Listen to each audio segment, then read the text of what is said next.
Hello and welcome to Watch What Crappens, a podcast about all that crap on Bravo that we just love to talk about. I'm Ben Mandelker, and joining me today is the wonderful and glorious Ronnie Karam. Hi, Ronnie. How are you? Hello.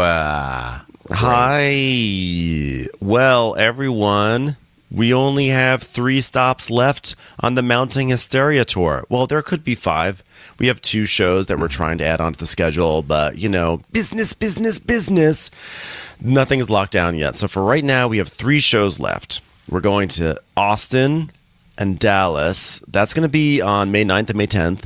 And then Las Vegas. This is going to be great. Wise Guys Town Square, Las Vegas, May 15th. Our first ever Vegas show. That's going to be, as some would say, a hoot. So we're going to have a great time with that. The tickets are at watchwhatcrappens.com. Come join us. Also, come join us on Patreon. Patreon.com/watchwhatcrappens. You have Crappens on Demand where you can watch us on video. You can see a peek into my childhood bedroom, which is where I'm recording from today. Also, we have bonus episodes. We have a double bonus episode up of the White Lotus season finale. So if you're a White Lotus fan, go listen to that. And then we have like literally so many bonus episodes. So go get lost in them and have fun. So that's all the news. That's the most exciting thing that has happened in the past minute is all that news. But now, and also thanks to everyone who came to Crappy Hour last night. We always have fun with that. Go check out Crappy Hour. That's it. So today, Below Deck Down Under.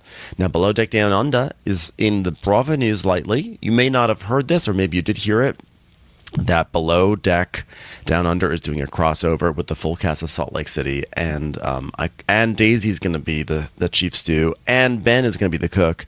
This is as stunty as stunts get, and I am totally here for it. I love a stunt. Yeah, this is a good stunt. You know, I wonder if they're going to do it like we'll see a full episode of Salt Lake City and we'll see it on the boat, like a proper Real Housewives episode. And then we go onto the boat and we see like the upstairs, downstairs version where now we see all the staff is it going to be like Rashomon where we see what happened on the boat side? You know, I'm so curious to see how that's going to play out. I don't know. But I'm super excited to check it out. That's for sure. Little Below Deck. This one was a pretty good one. Although it did give us kind of a reset, which worries me because, you know, it takes a good 6 episodes for these seasons to get good when everybody really learns to hate each other. So no, but I think it's going to be okay, Ronnie, because it's like what we were talking about last week, which is that now we have set the stage for like a Lara Zarina relationship crumbling.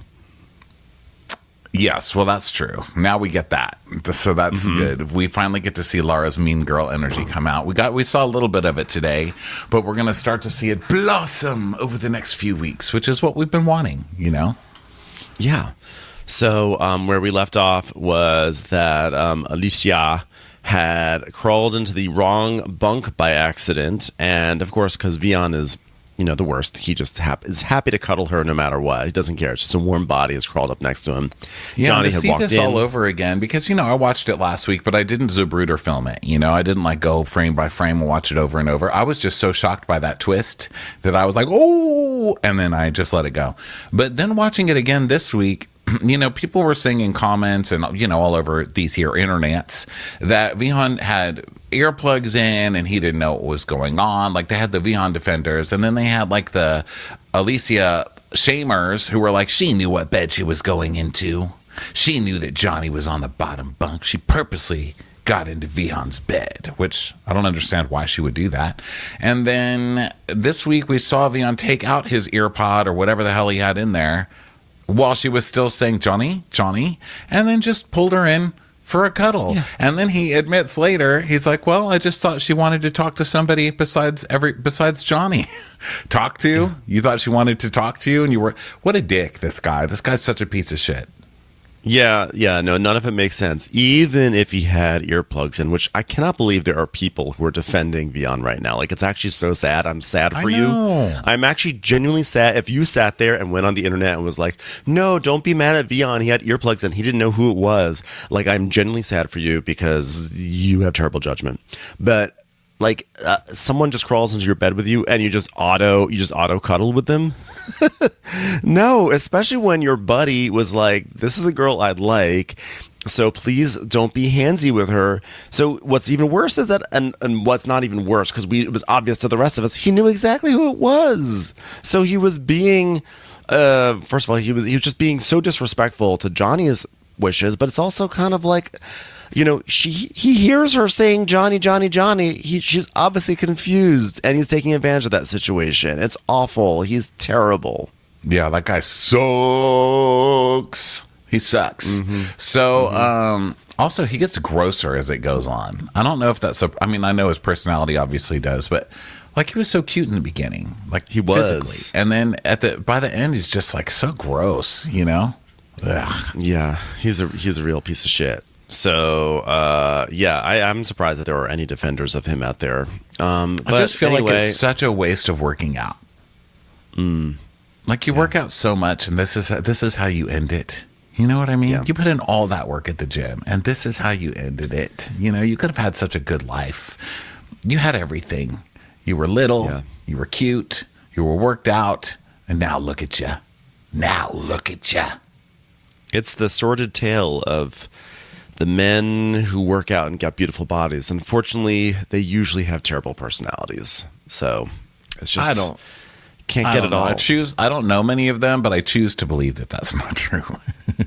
Yeah, I like that. That's like the prize in the cereal box. So you hope that they're at least nice. Yeah, I mean, there are definitely like really nice and really hot. Like there are definitely nice guys and great guys who are worked out. But unfortunately, there's a large segment of guys who are really worked out who are just awful. Well, unfortunately, as I tell all of my girlfriends who complain about dating and all of my boyfriends who complain about dating, the ugly ones can be just as mean. So that's the problem. You know, then you go to like a homely person and they suck too. So what are you going to do? You know, don't date. Date your hand like the rest of us. Okay.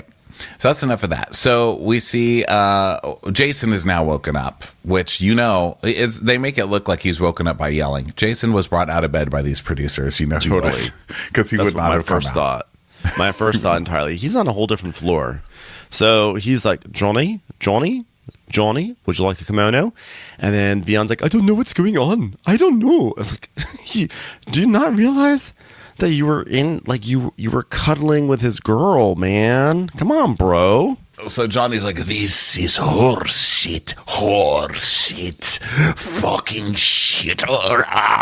And Jason comes in and takes off the t-shirt from the camera so we can see Johnny slowly melting down. And Jason's just like, oh, what do we do here? How do we make this a team? I would love to just let you guys work it out on your own, but he can't do that today. So then we go to Alicia, who I like that Alicia is bothered, but not bothered enough to snack. Yeah. So not bothered enough to not snack. She's like, it's late. I'm drunk.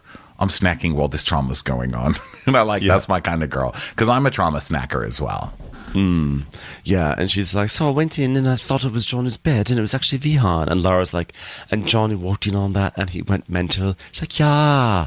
So then Johnny, meanwhile, is like, I just go outside somewhere, these fucking boats. And he's like, mate, just try not to treat everything. No damaging. Please, no damaging, okay? Johnny's, for everyone's safety and yours, I'm going to put you in a hotel tonight. Boy, please, no damaging. And then we'll have a good chat about it in the morning, okay? Well, most likely you'll be fired, okay? He's like, yes, sir.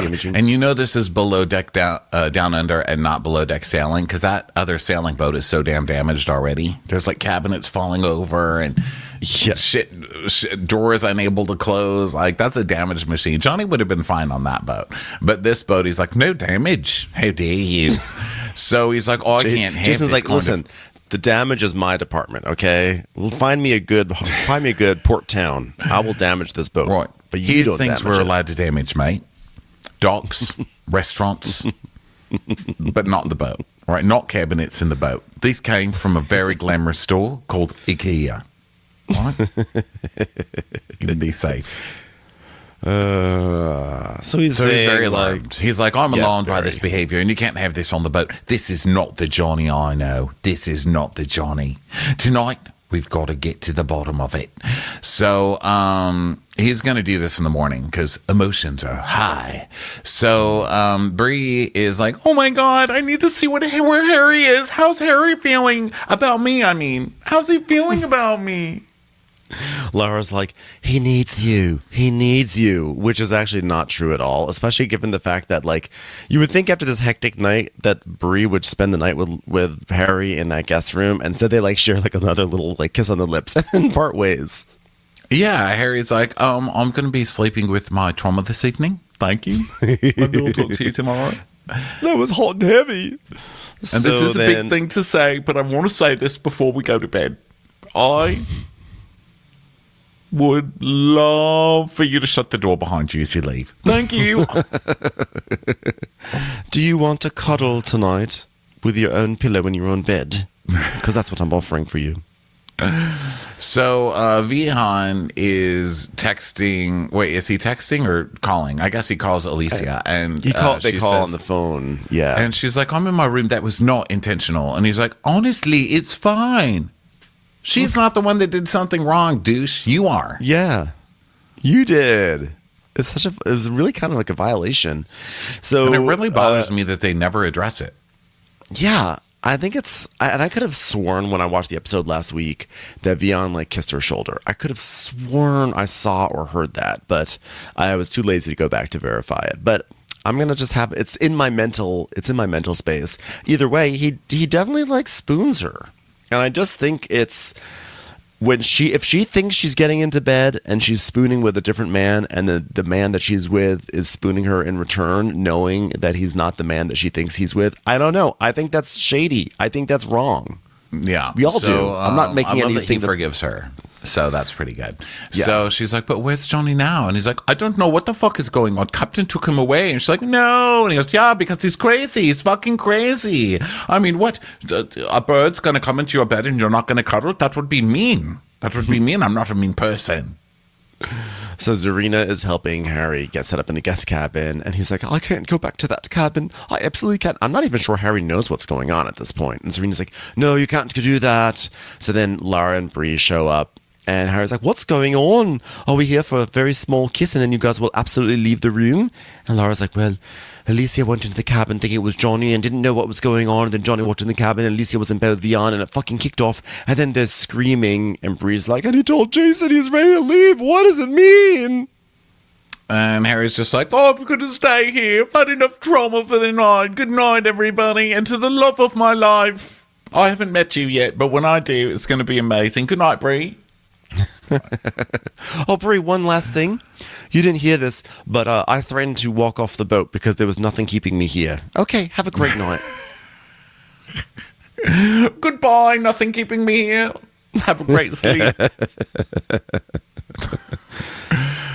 So Serena's checking on Alicia and she's like, oh my God, this is all my fault. So she eats like a taffy or whatever the fuck she's eating. And Serena's like, no, it's not your fault. You're good.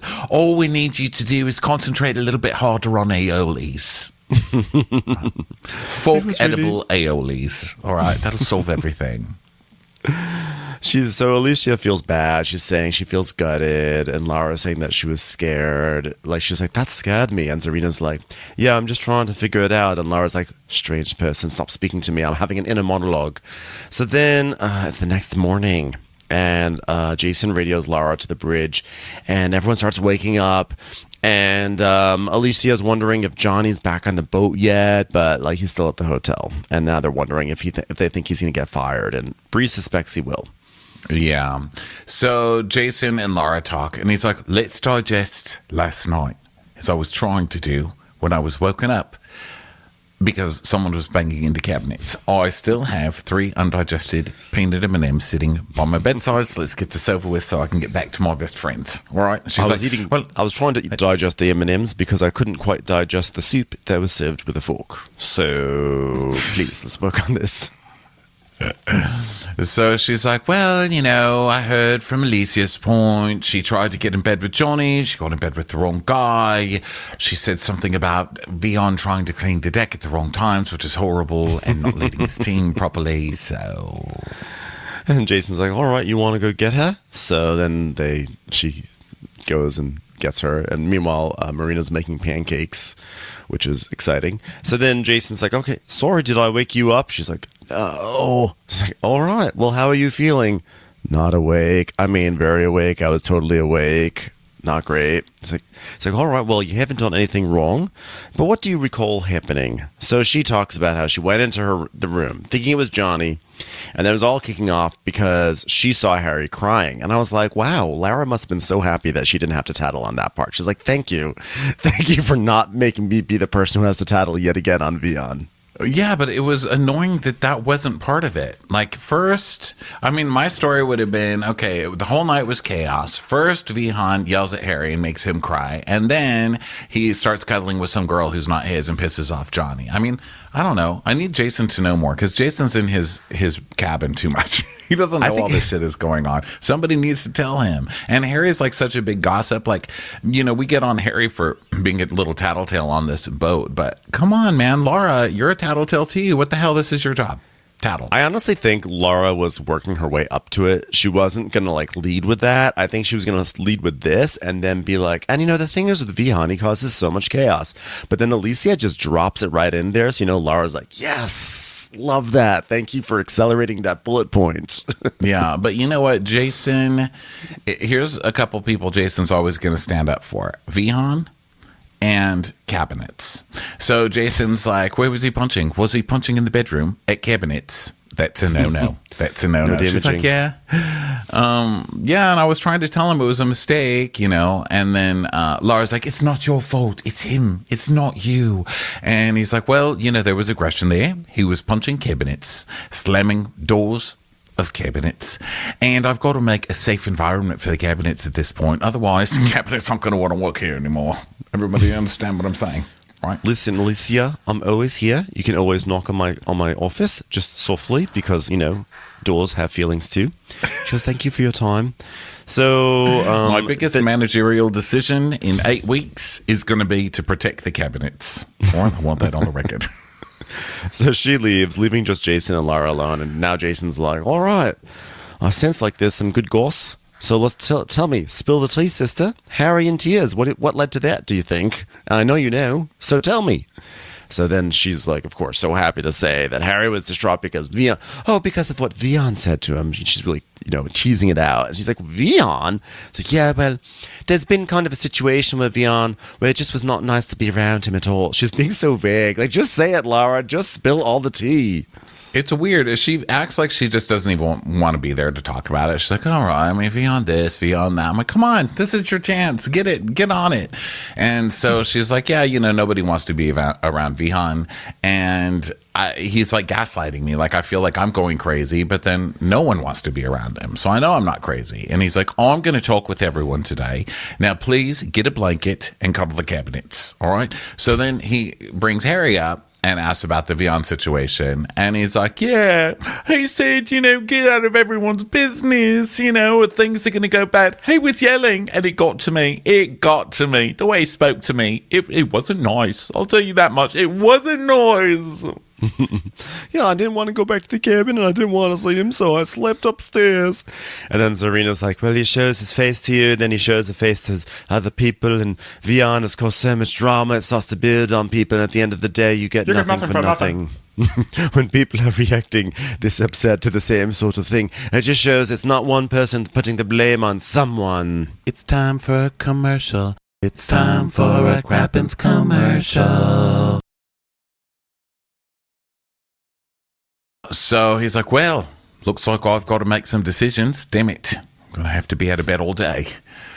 It's not a kimono day. All right. Mark kimono day off of my calendar. All right. Figure something out here. So now he calls Johnny to come. And meanwhile, Vion and Adair are talking. And Fion's like, I don't know even what's going on. And she's like, oh, yeah, well, I'm trying to think, you know, what you're thinking, but I don't know what you're thinking. Yeah, here's what I know you're not thinking. People throwing a ball made out of pigskin, catching it, tackling each other, and then, you know, a country song playing about a truck. I can guarantee you're not thinking about that, loser. I used to have a truck full of chicken, and I was literally waking up with the girl in my bed, Alicia, and I thought she wants to talk to someone other than Harry or Johnny. And she wants to talk about things with my hands wrapped around her boobies. And then Johnny walked in, and it was just chaos. Like, why am I always in the middle? If it's not work, then it's pleasure. I just don't understand. It's like everywhere I go, people want me, I just don't get it. So now Jason and Johnny are talking, and Johnny's like, my hand is good, thank you. And he's like, well, I was thinking about last night. He's like, yes, I was thinking about last night. I definitely lost. And he's got this little smile on his face. He's like, yes, last night I lost my composure. I lost it. Well, looks like, you've worked so well, but punching walls and having that aggression, especially against innocent cabinets, I can't tolerate it. For the safety of the crew and us going forward, I've decided that you're going to be the one who drives this boat right into the dock. Please enjoy. Enjoy being the captain, mate. Well, I have given you a raise. But he doesn't. He's like, I have to let you go. And Johnny, which I was kind of surprised by. I didn't expect he was going to immediately let him go. I thought so too, because he's been like a really good worker. I thought he was going to get a stern warning. And then I kind of felt guilty that my first instinct wasn't like, this guy's got to go immediately, zero tolerance. Because Jason's like, zero tolerance, this aggression's not tolerated. And then I thought, am I a dick? Am I a bad person? Because my first instinct wasn't zero tolerance. Because then I was like, ultimately, I actually think Jason did the right thing. But like, I felt bad that my instinct was not as severe as Jason's. And now I know going forward that my instinct will be. I have learned. I didn't feel guilty because that aggression's weird. It's too much. Like, he should have been mad. People who are saying like, oh, he had every right to be pissed. Of course he did. But you don't have a right to be like that. No, I'm saying it, but I'm not saying I felt guilty. I felt guilty that my first thought was, like, if I were Jason, like, maybe I'll give him, like, he gets, like, a stern reprimand or, like, some sort of docking of pay or whatever. I felt guilty that my first instinct wasn't to say, this is zero tolerance and you're fired. But now that I've seen it, I don't know, I've learned. And I know if I'm ever the captain of a boat and someone does that, they will be fired immediately. Thank you, Captain Jason. So Johnny's out, and he's like, I understand. Because, there is this part of me that came back to life. And it doesn't exist in me anymore. I was like, oh, it exists. It exists. It exists. People say that. It exists. And he's like, and after so many years, it comes back, and I hate it. I don't belong here. And he's like, all right, well, you made that easy. Glad you understand, mate. See you later, Hulk. And he's like, oh, no hard feelings. Thank you so much for everything you've taught me. Oh, in the aero, Eros. I have kiss for you whenever you come visit me. In life, a smart person is one who tries to find lessons in everything he does, and what teaches a person how to become a better human being. It's the bad days and the accidents. I really don't hold grudge against Alicia or Vion. Now I'm thinking more straight, and I can see just very, very bad timing. Like, Johnny, you just punched our camera. Oh, another lesson to be learned. He's holding his mic like a tiny mic and just crushing it to dust. It's like, Johnny, So it's always the guys who are the most like over the top with their chivalry, right? The ones who are like giving the roses and like, oh, beautiful, beautiful Alicia, your eyes are so beautiful. They're always the ones who are like the psychos. I'm sorry. Yeah, and Johnny had a lot of good qualities for sure, but he was also a massive shit stirrer too. So let's not forget that. He just did it in like a more like stereotypical manly way than Harry, because Harry will just go in and be like, girls, guess what I had, where he's like, who's trying to ruin your reputation on the boat? Harry. He does it in kind of a quieter way, so he gets away with it. But he was pretty nice compared to a lot of people that get fired on this show. Usually they make you really root for the person to get fired, and this time I felt like it was deserved. But overall it was sad. Like Johnny, yeah, it was sad because I feel like I feel like probably Johnny, probably most of the time, is probably like a stand-up guy and pretty good, but he has an anger issue, and it's sad when you see someone who actually seems like a pretty decent human being, but they have a demon, and you have to work with that. You feel bad, that's going to be something that's going to be a lifelong struggle for him. So bye. So Alicia goes to, I'm sorry.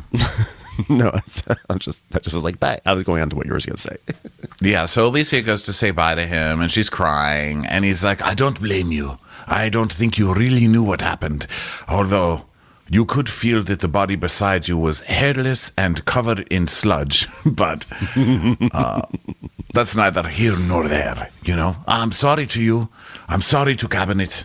I'm sorry to other Cabinet. Goodbye. And I do like that Johnny, like Johnny in a sad state does become kind of like a telenovela or like a soap star. Sweet Alicia, it is better to go. I'm like, do people really talk like this? I always thought it was just in the movies. Yeah, he does that kind of thing where he gets fired, but he still gives an Oscar speech like he just won an award. He's like, I'd like to thank everybody here for teaching me all of the lessons I came here to learn. I would like to thank the cameramen, the lighting men, the sound people, the deck itself. Without a dirty deck, how would I have learned to scrub? Goodbye. The people on the other side of the ocean, the little dots of light that are people's souls tuning in to see me every week. Thank you. As I leave, I would like to say, I was surprised to even be here and to realize that you like me. Oh, you really, really like me. Oh. Antonia Vardolas, I have failed you. Goodbye, everyone. So Alicia's like, I'm heartbroken. I mean, he's such a large part of my journey. You know, I learned how to fry an egg. I went on a date. Journey over. Am I right? But she's a stronger person now. And she's going to look more closely before she gets into any bed. As you know you would. I would. I would be going into bed like, is that just my Kindle? I'd be feeling around the whole bed like, what is this hard thing? Is this a Kindle? Turn on my lights every time. It's a game show, new game show hosted by Ronnie Karam. Is that your Kindle? It's just sending people blindfolded into dark rooms, touching beds and seeing if it's a dick or a Kindle. Well, actually, that kind of is my thing because I keep everything on my bed. My vape's on my bed, my Kindle's on my bed, my phone's on my bed, my AirPods are on. Like everything is just piled on, under pillows in my bed. And so if I fall asleep on the wrong side, the Kindle's under some pillow on the wrong side, and then before you know it, I'm throwing pillows everywhere and putting on find my iPhone on the watch and all that stuff. So yeah, I could do that. Like, what's in my bed? With your host, Ronnie Carroll. What is the pillow filing cabinet? I'm too scared to, like, every now and then sometimes I'll go to sleep when Dom's out of town. Sometimes I'll go to sleep with like one or two cookbooks on the left side, on the side of the bed, because I'll be reading them at night and then I'll be like, oh, I'm tired. I'll just put them here to the side. Here you go. And I put it here on the left. And then, because the thing is they're sturdy, so I know they're generally are not. I'm a very still sleeper. I don't thrash at all. I barely move. Like the bed is almost exactly the same as when I get out of it. So I know the cookbooks will be fine, but I'll tell you, I won't put my computer. I will not do a Sierra. I will not put my computer on my bed. I am too scared. It's too expensive, and I am not gonna risk that thing falling off the bed. Yeah, but I would do an iPad. I think an iPad would be okay. Yeah, iPad. Yeah, that goes in there. All of it. Put it in the bed. What would you I'll risk? wake up with candy wrappers in there. I mean, you never know what's in. There's been M&Ms in my bed. I've definitely ready for John woken up Quijones to come out. What would you do if you put this on your bed and went to sleep? How big can you go? So Johnny gives another speech. She's like, it has been a pleasure. It is better this way. Always, life brings you events. What you actually need inside. Thank you, boat. And Jason's like, all right, well, whatever. We've gotten you a new Hyundai brick to drive home. So enjoy that. Would you like to look over the side of the pier here one last time and comment on the fish? Oh, most beautiful fish. Absolutely beautiful. Beautiful, darling fish. I've never seen such a beautiful fish in my life. I will get the fish. Okay, Johnny, you can get into your car. Goodbye, zebra fish. Goodbye, plant-eating fish. Fly-eating fish, I mean. And goodbye, hello. Eel with a smile. Always with a smile. Why are you fucking smiling at my woman? I'm sorry. That part of me is dead, Eel. You can eat it. Goodbye. I'm sorry, More Eel. It is not. It is inside, and I thought got dead and gone away. So now the girl, Laura and Zarina, are like, well, what do you think is going to happen with Vion? And she's like, hey, just a big talk. That's what's going to happen, a big fucking talk. What else ever happens with Vion? And so she didn't say that, I did. Because I'm like, oh, God, he's not going to fucking fire Vion. There's no way. This guy does nothing but stand up for this piece of shit every episode. I was already mad coming into this scene. Yeah, I was like, and it's also like, it's only going to be like one, like, you're not going to fire two people. So going into the episode, I was like, it's going to be either Johnny or it could be Vion, but it's probably just going to be Johnny. So Johnny is, he basically calls up Vion, and Vion comes up to the wheelhouse, and Jason's like, what a morning. I had to let Johnny go, forgot to give him a kimono. Feel terrible about that. I mean, real marketing opportunity lost.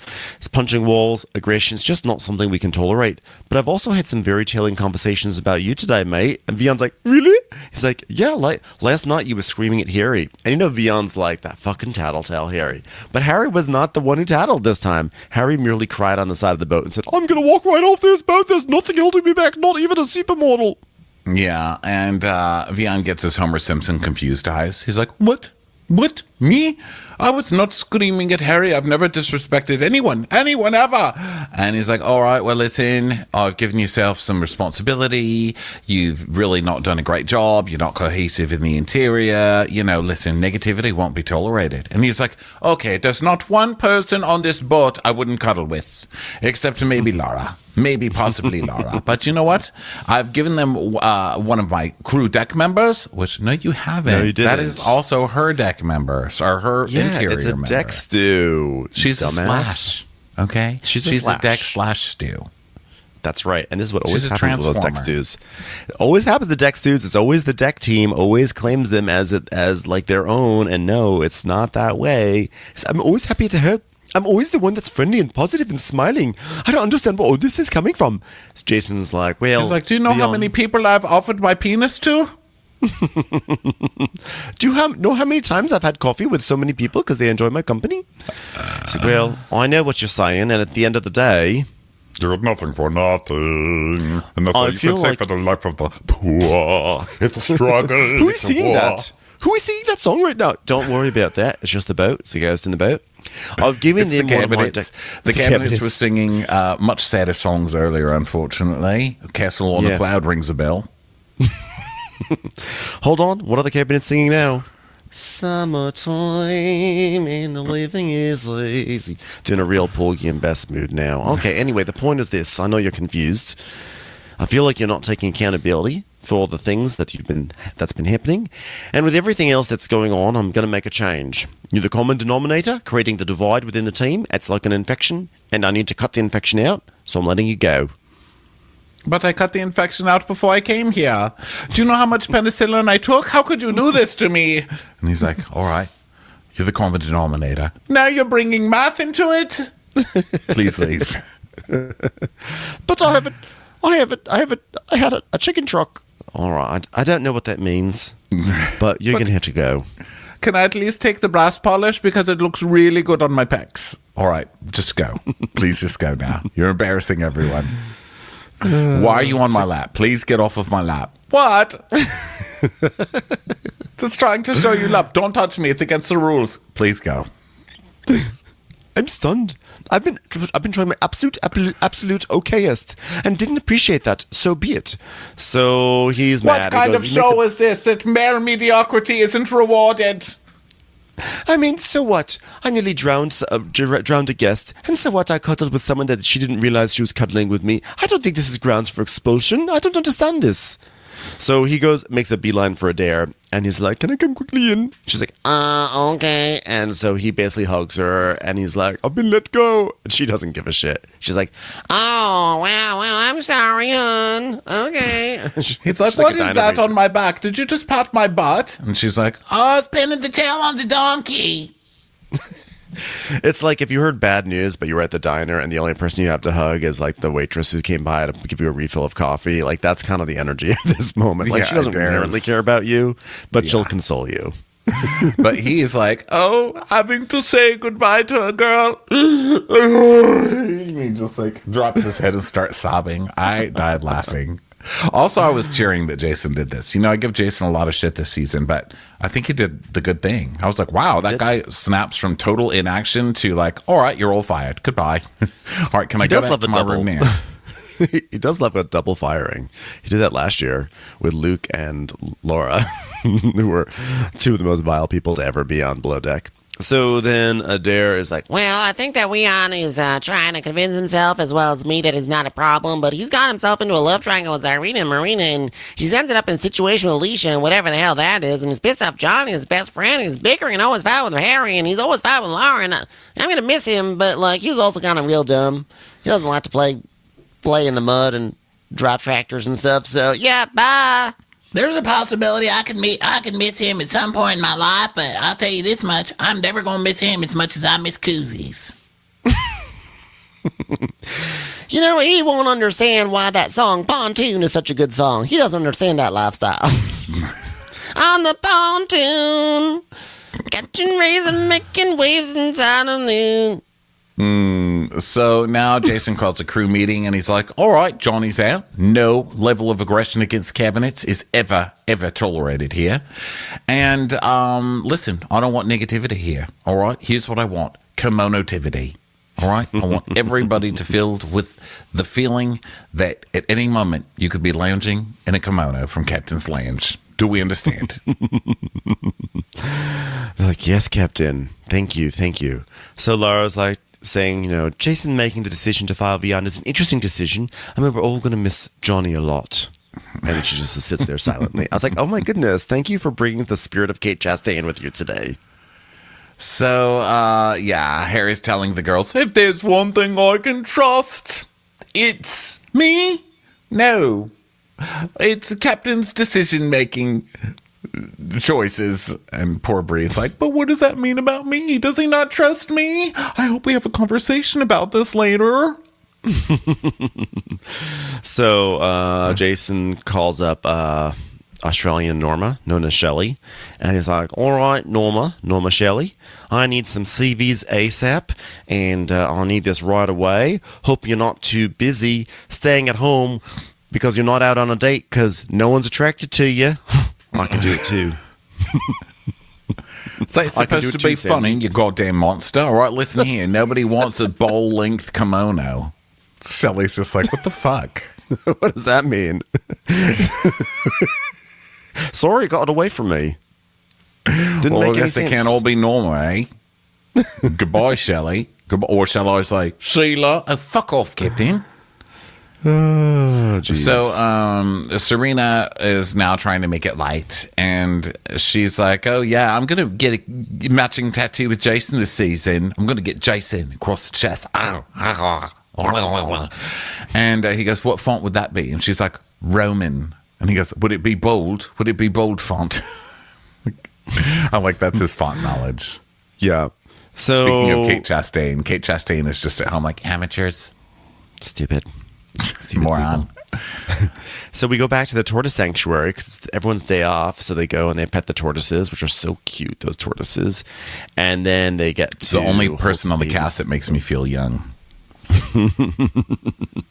They're like, oh yeah, you this is your first time with a Vion. We've had a lot of them around here in this sanctuary. David over there, he's not so nice. He's cute.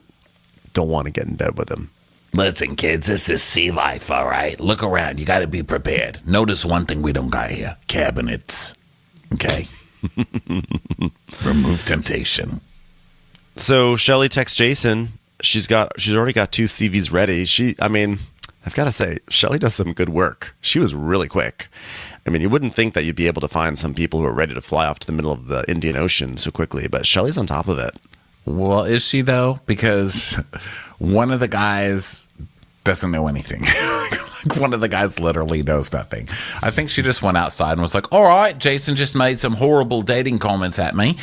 Person at Buffalo Wild Bills, what's it called? Buffalo Bills and Wings, BB2X.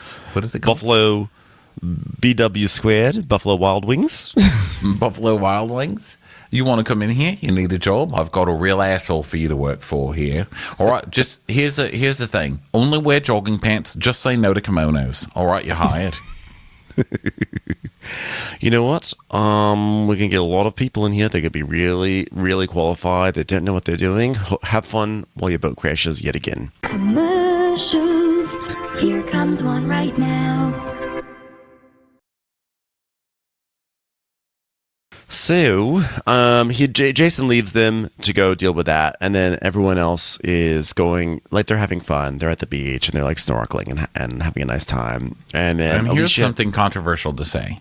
Those two guys should have been fired, but they should have been fired after beach day, because I think this is the least eventful beach day we've ever seen on a below deck. This beach day, nothing went on. They were just like, oh, all right, well, I like crackers. Me as well. All right, let's go home. This was fun. I know, but there was one moment that was like not bad, which is that like Alicia and Laura are like chatting and like just just a moment of like Zarina being super awkward, and like where it's further evidence of a growing rift between Laura and Zarina, because they've been nice and they've been friends all season. But Laura's talking to Alicia, and she's saying like, I still have friends from my first boat deal. That was 2008, and I think they're going to be my friends forever. And Zarina comes like paddling up to them all awkward and getting like thrown around by the surf, and she's like, hey guys, how's it going? And Laura's like, oh, gross. One of my friends from 2008 that I don't like to hang out with. You know, I was just talking about all of my best friends from my other boat, and then look who walks in. I mean, this isn't Notre Dame, all right?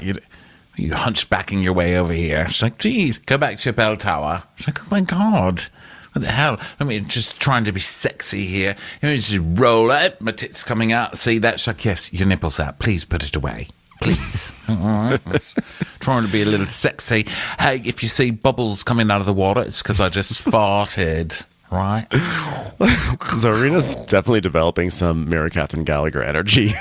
She is.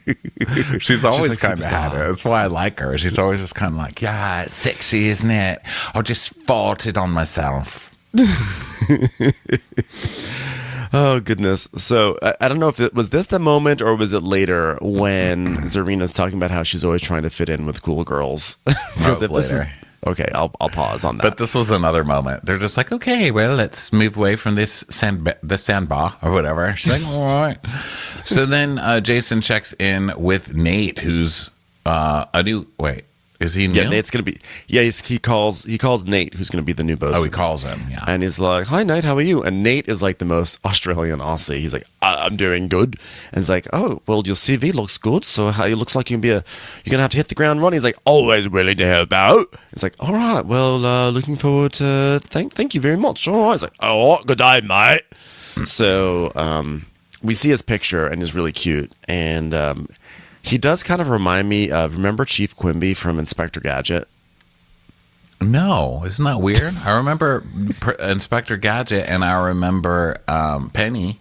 Wasn't Penny in that? Oh, Penny. Okay, she's Inspector so Gadget. Chief Quimby, he was always like popping up in like a garbage can to be like, I've got a secret message for you, and then the garbage can would explode. This guy sort of gives me that energy. Oh yeah, he does. I can see He's that. got a Chief Quimby. Yeah, Chief Quimby vibe. I feel like you need to be honest with people on your CV and say, "Oh, I have a mustache now." I feel like that part was missing from the, because if he showed up, I would be like, "Whoa, whoa, whoa! I did not hire a mustache." Okay, so you really got to tell people. You can't just lie on your CV, sir. This is a fireable offense. Yeah, you have to be really upfront about that kind of stuff. It's very important. I don't want to watch you like messing with food in your thing, or like, you know, like combing it with a tiny comb. I need to be warned. Okay. So now it's the next morning, because this beach day, like you said, was pretty uneventful. And Alicia's texting Johnny saying that she misses him and yada, and she's really distracted because she's just consumed with like Johnny grief, and Zarina is getting annoyed. Yeah, she's kind of annoyed. She's like, "You're not really concentrating there, darling." She's like, "I'm sorry, I'm texting Johnny." So now they go to their meeting, and Harry gets to go because he's the boss for a second. And I like that Jason's like, "All right, Harry, welcome to the round table. We're getting a new bosun. Don't get comfortable. All right, everybody, please don't say anything that can make Harry cry. I can't fire anybody else today. All right." Harry's like, "But who do I tattle to? So Jason is like, all right, here we are. Nikita is the founder and CEO, very important title, of a PR company based in Dubai. She's bringing her colleagues to celebrate their 4th anniversary of their company's founding. So we always appreciate a company that celebrates an off-year anniversary with a yacht. And of course, they're from a non-drinking country, so they're like, we're going to a rum tasting distillery tour. And I know that you can drink in Dubai, kinda, but you know, Kind of, but so yeah, a very heavily regulated and licensed drinking in a country. hotel only. Yeah. So they want to do they're a gonna mob have a wives rum theme. tasting and distillery tour, and they want a picnic lunch, and they want to have a mob wife party. And so Serena's like, "Oh, you want a mob? I give you mob." She's like, "No, that's wrong. It's not the Russian mob. It's the Italian mob. I think they would like the Italian. Who wants Russian mobs?" Yeah. And Serena's like, Fun mob. We're doing fun mob, not I scary just thought it mob. would be fun, you know, Russian mobs, big, strong bird. Have you seen Putin's skin? She's like, "No, it's Italian mobs." Italian, Goodfellas, Sopranos, fun stuff that people like, Zarina, you strange person.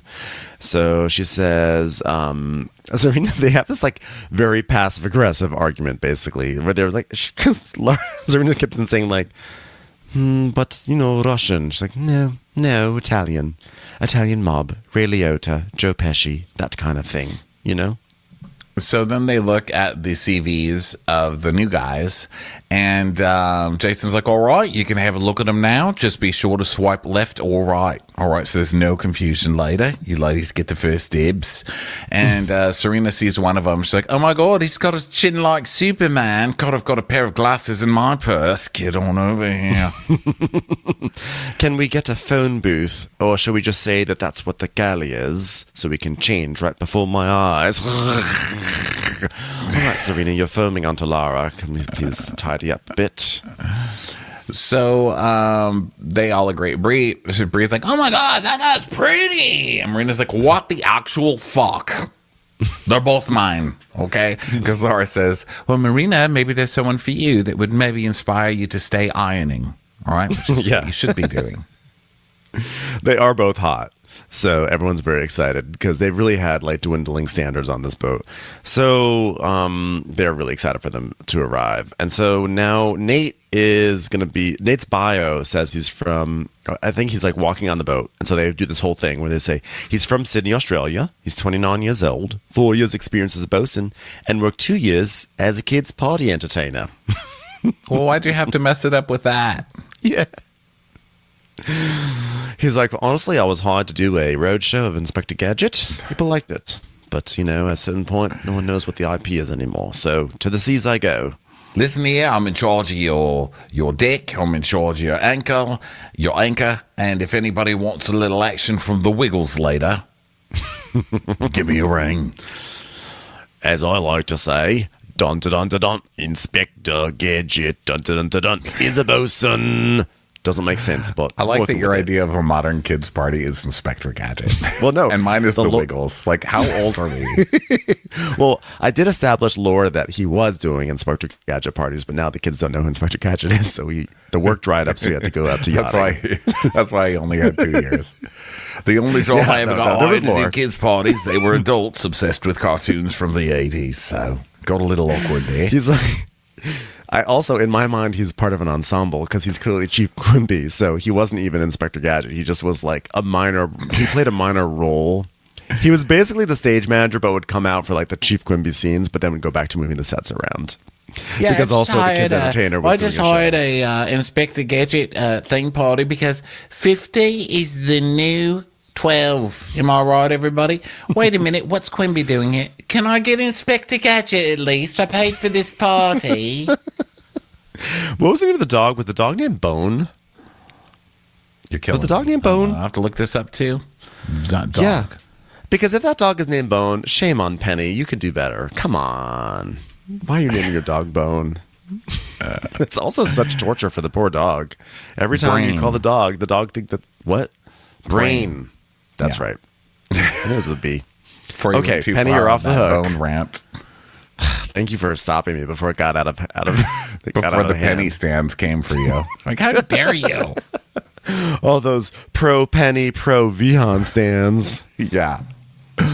All right, so Nate comes and he's mustached, and Jason's like, "Oh, nice to meet you, mate. Take that off, relax." When I say take that off, I mean your shirt and your pants. Here's a kimono. Get comfortable. All right, looks like you just came down from the Himalayas. And he's like, "Oh yeah, I've been traveling a little bit. Took a break from a job in Sydney. Just been traveling, backpacking a little bit, juggling for any kid I pass. You know, nothing creepy." All right, you don't have to tell me that. We've got some degree deodorant here ready for you to put on, and please put it on as soon as possible, by the end of the sentence, preferably. So it's good. We got you over here pretty quick. I just want a happy environment, no infections. We've got to work hard and lead by example, and I expect you to lead by example. So if you want to put your feet up and let other people figure out their disagreements, then by all means, go at it.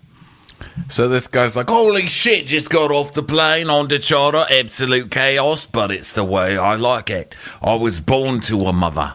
I've got 3 sisters. My dogs were women.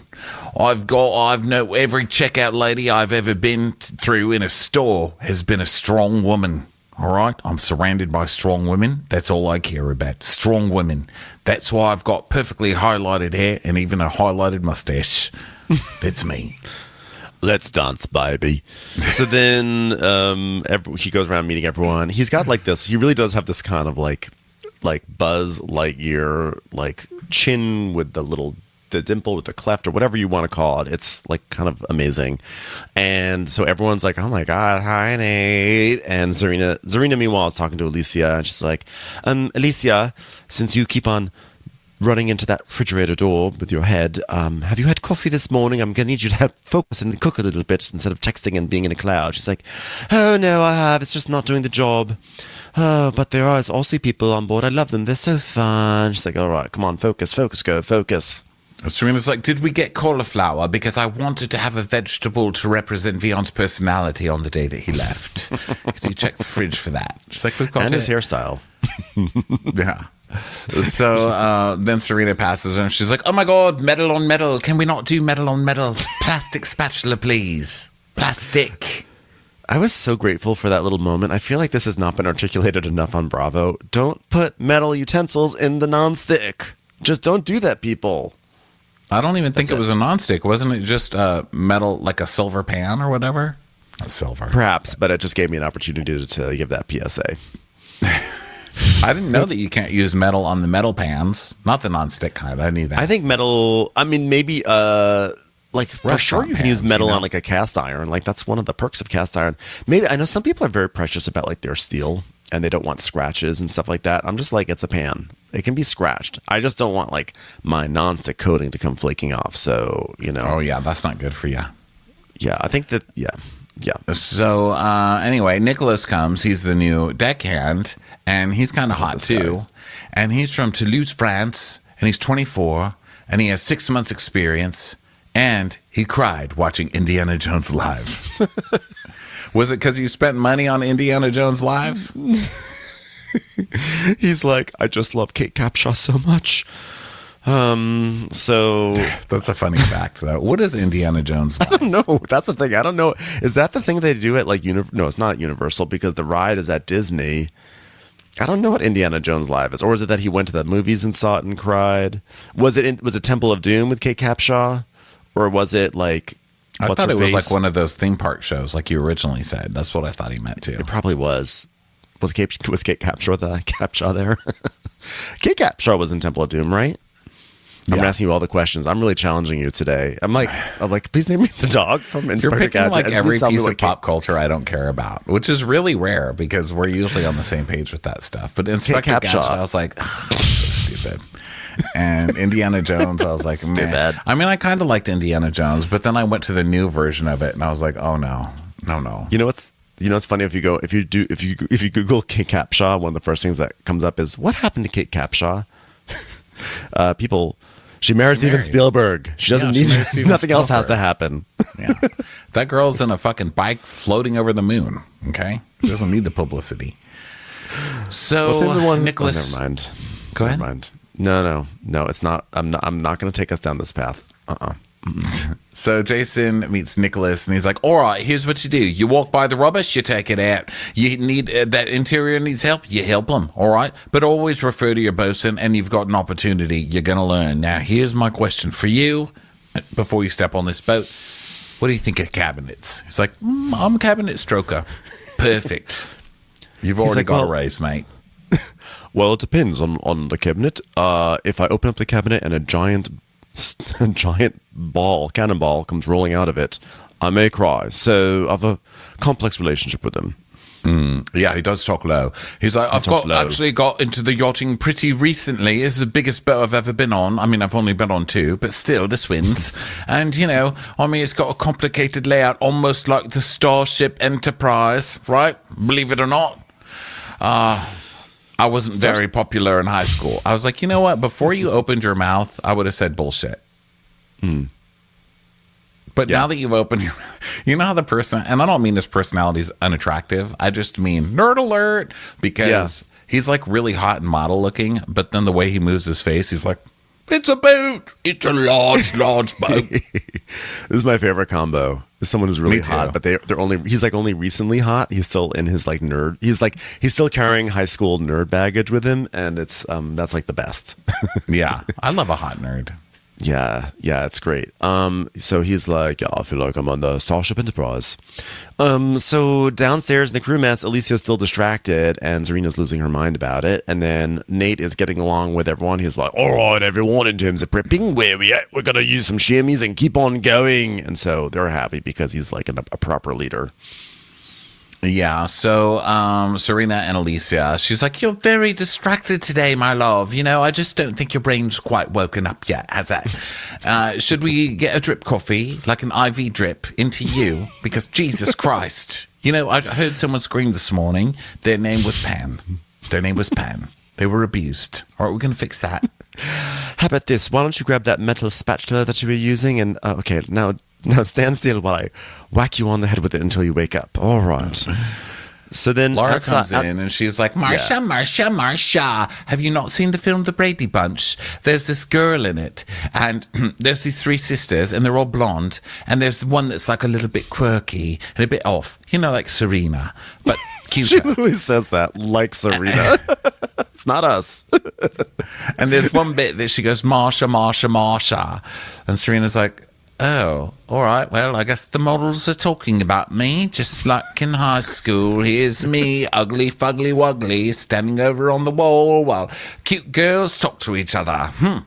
So here's where Zarina is like, Laura and I last boat together. She was the main gal. And that person at school that everyone wants to be them and they're super pretty. And I've always wanted to be part of the popular group. And just like the kid in the corner, I always want to be included in anything. And I was just thinking by the end of the seasons, we're going to be like sister. And I don't know what I'm doing wrong. I don't know why I can't sit with the popular girls. I just want to be the popular girls. And they keep showing these photos of Zarina where she's like in goth makeup and like her eyes are bulging and she's like screaming at the camera. She's like, she's like Winona Ryder in Beetlejuice. She's like, I don't know why the popular girls didn't like me. And then a picture of her like looking like the girl that just got pulled out of the well. Her hair's like out the ear. Oh my God. She's got like a rat hanging off of her ear. She's like, I just don't get it. Why didn't anyone want to hang out with me? So then Nate comes, he's like, can I help you with anything? And she's like, oh, you're so eager for your first day. I guess we're in love now. So now guests are going to be showing up, and Nick does not have his epaulets because he has no idea what's going on. Nick has no idea. Nick is very, very, very green, but he's hot and nerdy, which makes me sympathetic towards him, as opposed to other people where I'd be like, oh, what are you doing here on this boat? Why'd you even join? So people show up. The guests arrive. Nikita, president and founder of her company, has arrived to celebrate her 4-year anniversary with her colleagues. Yeah, and Nick sees them, and they're all these beautiful ladies, and he's like, oh my God, around beautiful women, I try not to think about it, because the more that I think about it, the more awkward it gets, and oh God, they've just reminded me of all the girls that didn't talk to me in high school.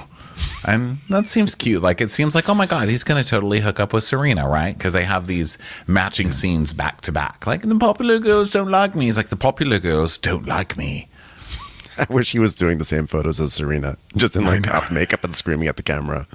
The girls didn't like me in high school. But we do see him nerdy in high school, which is fun too. So everyone goes on the tour, and Jason, they leave the dock, and Jason's just so happy that it was smooth, and like how Nate is just like totally capable. I mean, I think honestly, like when you have a chin like that, you're gonna be good at it being a bosun. Like if you have a Popeye chin, you're gonna be a good sailor. Like that's just part of the job. Like you just know he's gonna be great. Squeezing a can of spinach open and downing it. Yeah. I'm ready for this. Bring it on. So you've got a bit in your mustache, mate. You know, again, please tell me in your CV if you're going to be coming on with that. Otherwise, good job. Good bloke. Good bloke. Yeah, I mean, look, Chief Quimby, he's a fucking chief. He got to that. He rose to that position. He has an elevated position, okay? This guy's going to be great. That's my theory. The Tao of Quimbyism. So Alicia is still missing Johnny. She needs to get over this. I'm giving her till the end of this episode before I'm going to say that this is done. It's over. Well, it looks like that's about as long as it lasts anyway, so don't worry. I saw the previews. I was like, ooh, yeah, sorry. Johnny, I feel bad for any kitchen stuff in Johnny's house. Yeah. Will not be cabinets to hold them for much longer because Johnny's going ape shit on those soon. Yeah, well, it's hard because Nate is attractive and, out of sight, out of mind. So Zarina's talking about the menu. She's going to make a saltfish. She's going to be making a giant saltfish, and it's going to make a mess in the kitchen. And Laura's like, well, why don't we try and not make a mess? It's totally a high school regression. This is the popular girl being like, can you move your bake sale away from my bake sale? Thank you so much. Serena's like, but it's a fish and it's coated in salt. Do you understand that? She's like, maybe a non-salt coated fish would be nice. Can we coat you in salt and then just bury you somewhere? Can we get a fish with eyebrows slightly askew? Right? I'd love to identify with the fish tonight. She's like, God damn it, this woman's picky. Wait a second. Did she just take the fish to go hang out with? She's hanging out with the fish and not with me? That's ridiculous. So the next morning, the new guys get up and start working, and then Marina sees the captain, and she's like, oh, hello, Capitano. Why do I only have one of your sock? Could you tell me why? And she kind of slaps him with the sock, and he's like, the other one's somewhere else. And she goes, oh, so you only come with one sock. That is how we treat me. I was looking over this laundry thinking I lost your sock. You stupid, aimless motherfucker. Am I right? I'm like, Marina? Maybe not. Maybe we don't start with this kind of banter right after you just got almost fired for it. I know, but he didn't tell her. He didn't like the thing that she said to him, but he didn't tell her, like, don't be so casual. Like, I demand respect. And so she's like keeping up the casual thing. But I got to give her credit because it works. Because she's like, I'm going to show him that I'm always like that. And it's meant in good fun, and like that's my personality. And he's like, oh, okay, I'll get it now. She's someone who shames other people for being half sulkless, and I respect that about her. I respect. Yeah.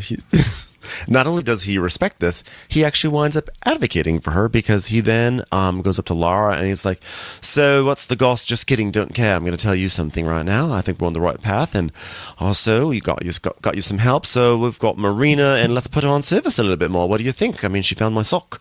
And Laura's like, yeah. So yeah, she works hard. She's got potential. She's good at finding socks. Yeah, well, can't take away that she works hard, that's for sure. I did throw a birthday party, put up a balloon, said happy birthday, so I think that counts as doing service. So yeah, note taken. Well, I just don't want her to be thrown into the cabins for life. You know what I mean? I mean, listen, what I want is for people to find a strength, all right? And I want to see some growth. And she's like, all right, well, okay, so we're clear on that. And she's like, 100%. And he walks off and she goes, well, it might not seem fair to Marina to stick her down there, but listen, we've got 2 new crew members coming in, and I don't need the extra challenge. I'm running it like I run my other boats, and I'm playing my best cards. So at this point, no. Like, oh, yeah, she's an asshole. What is wrong with this girl? Like, she's not, even when the captain tells her, she's still going to be like, no, I'm not ever going to give that girl a chance. What did she do?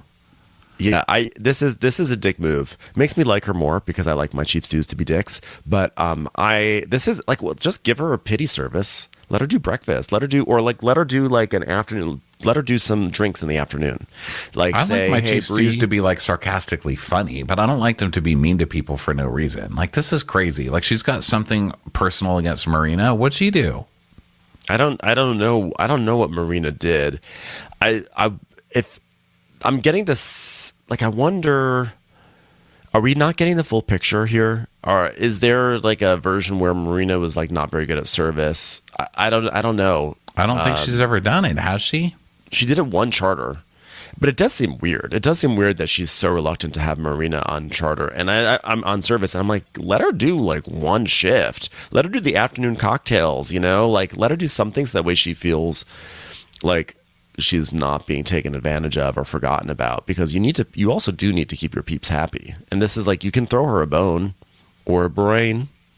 Yeah. I think this occasion. is also the problem with not saying right in the beginning, you're second and you're third. Like this whole like new age, like I'm not going to give anyone titles. I'm just going to see how it works out, because then you make someone feel like they lost, instead of just accepting right in the beginning, I'm third and that's my job. What I will say, devil's advocate, I agree 100%. Like, don't give hope when there is no hope.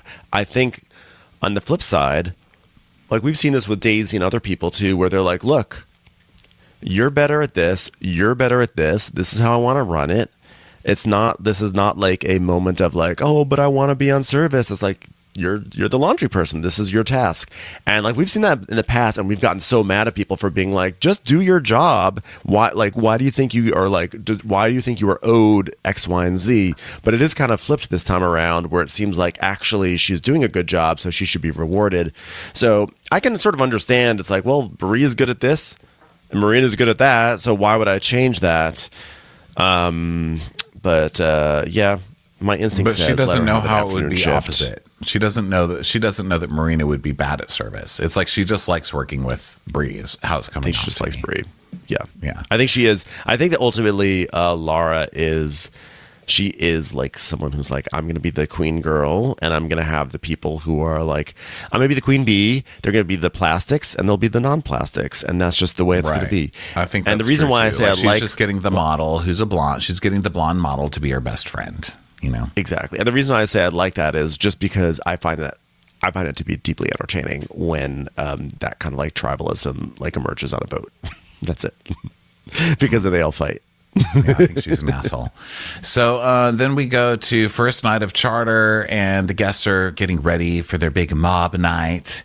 And Serena checks in with Harry, and he's like, "Oh, everything's good, Nick's keen to learn, Nate's keen to teach. I mean, it seems like it's going really, really good." It's like, "Do you have any gossip for me? What are they? What are they getting into their speedos? Go check it out. Check it out and report back. Do you have a phone cam? Yeah. And then Laura's saying, when I think about the Mob Wives theme, I think about luxury. So she's talking about like the theme and how she's going to set Have you it up watched and Mob everything. Wives?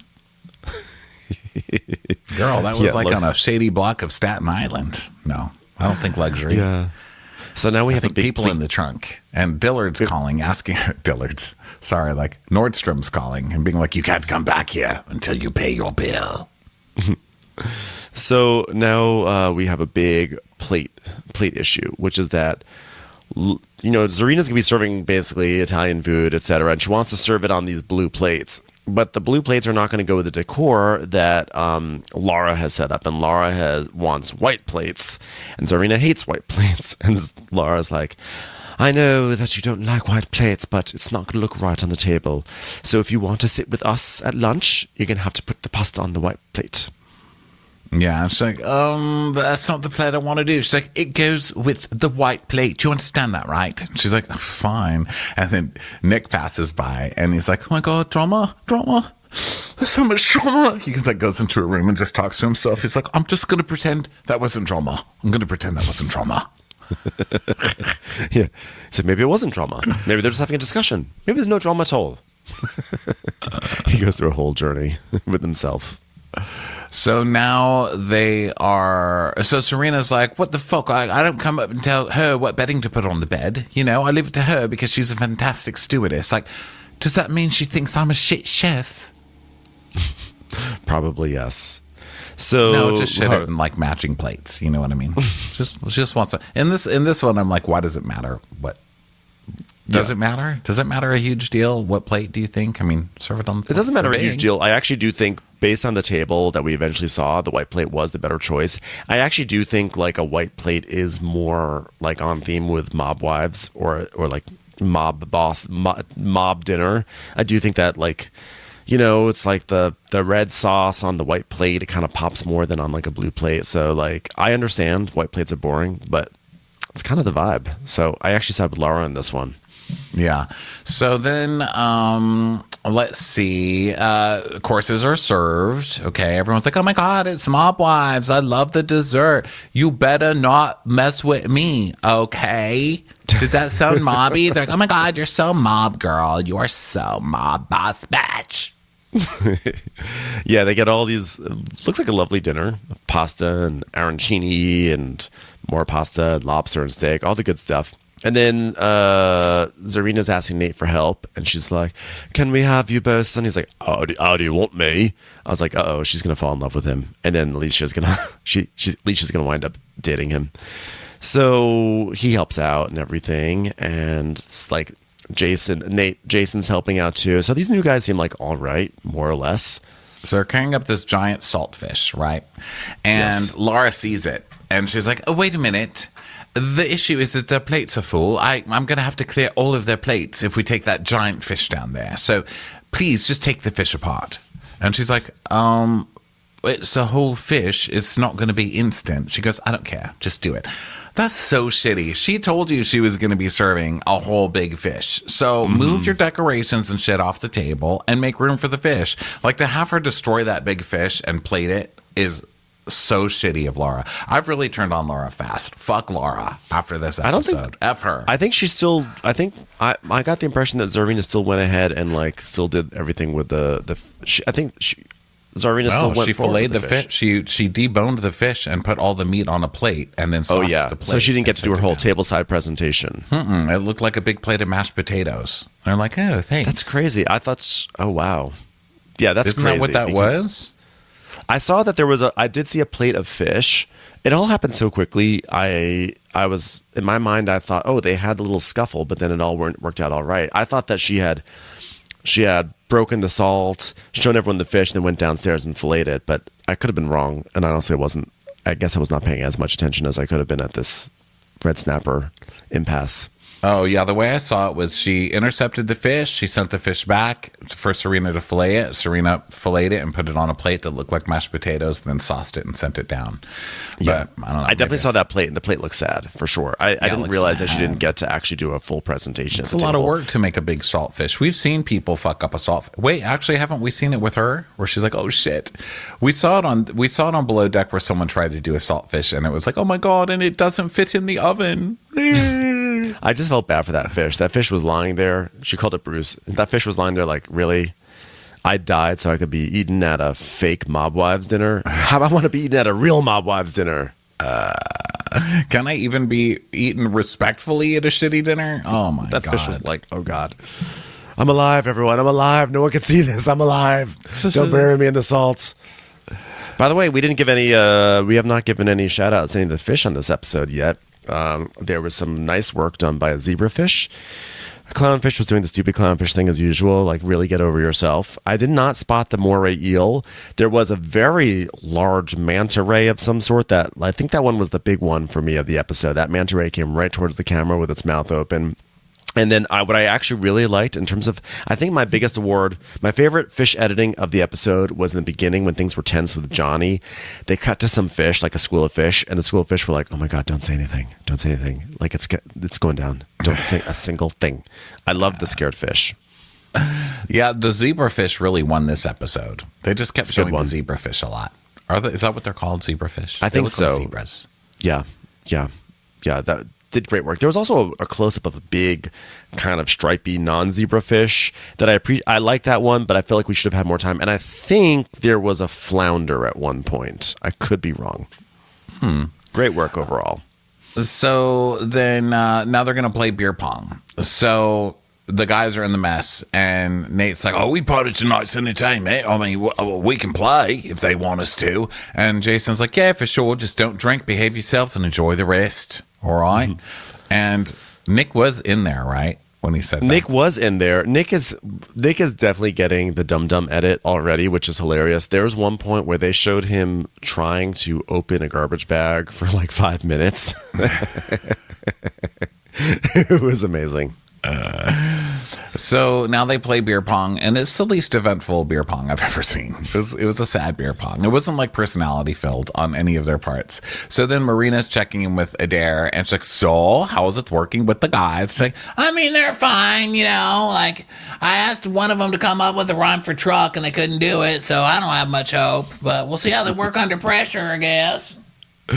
So then the guests are asking Nick about where he's from, and is he Australian or British? And he reveals that he's French, but his mom has a British accent, and that he's like half English, half Chinese, which is really hot. So good for Nick. And then, but he's like, "Oh my god, I'm so awkward. I don't know what to do." I'm like, "Oh my god, I love what this guy is. I love this like hot guy who's nerdy. He doesn't realize he's hot. He just feels awkward. That's the best." It's I such a think nice he change realizes from he's hot because his headshot is like hot guy photo. He's like, like he's sucking in his cheeks and like giving hot guy look. It's black, but he doesn't know how to be hot at the same time. It's like he knows it, but he doesn't know it. He still has nerd baggage. I just think it's so endearing. Nerd bag. So, meanwhile, the guests are like, "Oh my god, if I get it in, you have to take a shot." And Nick's like, "Okay." He goes, "Diamonds are made under pressure. Diamonds are made under pressure. Fair enough." So she does it. And so like, "Okay, you have to take a shot now. Bree, can I get a shot?" And Bree's like, "Okay."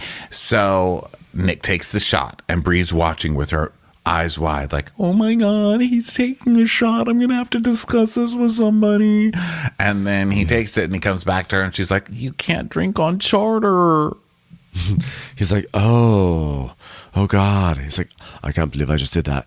Captain Jason runs a dry boat. This could get me fired. And he's like, did you just make the tequila and give it to her? And she's like, yeah, I mean, she asked me for a tequila shot, so I assumed it was for her. And Harry says that in these situations, you always have to tattle. So, okay, well, I'll tell Captain about it tomorrow. And then it is what it is.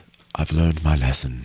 So her reaction's Nick, so hilarious. Her eyes are just wide. She's like, okay. She can't believe what she's saying. So Nick, it looks like what we've seen the previews for the mid-season trailer that Nick will be confessing his sins to Captain Jason. And it almost seems to be that he might get fired for it, which I don't believe that would really happen, but it might. We'll see. We see Captain Jason saying to somebody, cut right after he gets the confession. He says, "You've left me no choice." So who knows what that means, you know? Yeah. He could be saying, like, "You've left me no choice. It's kimono day," you know, just to make everyone look. Who knows what he's talking about? Kimono day. I don't know. I hope he doesn't get fired for that. Good episode. It was a good one. Fun times. Great Captain work. Jason kind of redeemed himself for me, and Laura pissed me off, which was nice. Well, it's nice to feel pissed off. It's good. Well, no, Laura is now, this is going to be the part of the season where Laura is going to become the new villain. So she will get the shit edit, and I'm totally excited for it. I just want to see her be a villain, and I want to see the thing with her and Zarina explode. It's going to be wonderful. We're going to have a great time. Yeah, we're going to get some manic Zarina tears, which, hey, time to earn that paycheck, baby. Yeah. Thanks, everyone, for being here. You are all A+ fish to us. And we will catch you on the next episode. Bye, everyone. Bye. Watch What Crappens would like to thank its premium sponsors. Ain't no thing like Allison King. Our way is the Amber way. It's the Foster and the Furious. It's Amanda Foster. It's always automatic with Ashley Auto. Ashley Savoni, she don't take no baloney. Put your hands together for Carly Clapp. Catherine DiBernardo has our hardo. Get on the right foot with Chrissy Offutt. Dana C. Dana Do. She's not just a Sheila, she's a Daniela Etchells. We never miss her call. It's Diane Call. Aaron McNicholas, she don't miss no trickolas. Hava Nagila Weber. You'll never hide from Heidi Eleanor Jones. I go, you go, we all go for Hugo. Jamie, she has no last namey. We could all learn from Jennifer Kearns. She's our kind of mess. It's Jennifer Messer. Sipped some scotch with Jessica Trotch. Knock, knock, knocking on Katie Mannock's door. She's our favorite streamer, Caroline Peacock. Kristen the Piston Anderson. Get a bee in your bonnet with Lacey B. Rigging the funk, it's Leslie Plunkett. She gets an A from us. It's Lindsay D. Let's give a kisserino to Lisa Lino. Fresh as a daisy, it's Maisie McHenry. We love her on the rocks. It's Melissa Cox.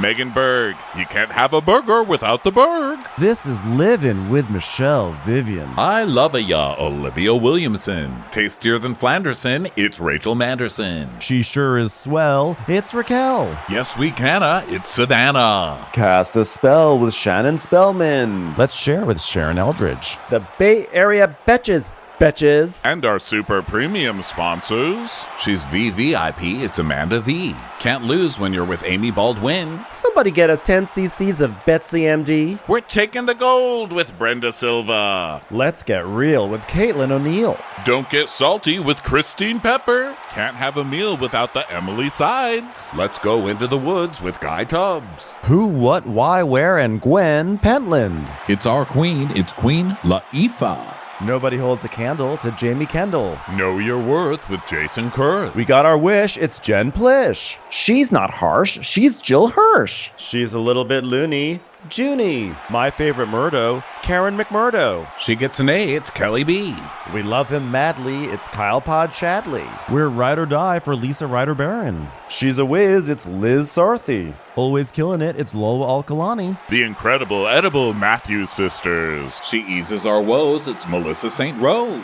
We're on the floor with Molly Dorset. Give him hell, Miss Noel. There's a chance of meatballs, it's Rebecca Cloud. She's the queen bee, it's Sarah Lemke. Shannon, out of a cannon, Anthony. Let's take off with Tamla Plain. It's always a good time when you're wasting time with Bravo. She ain't no shrinking Violet Kuchar. We love you guys.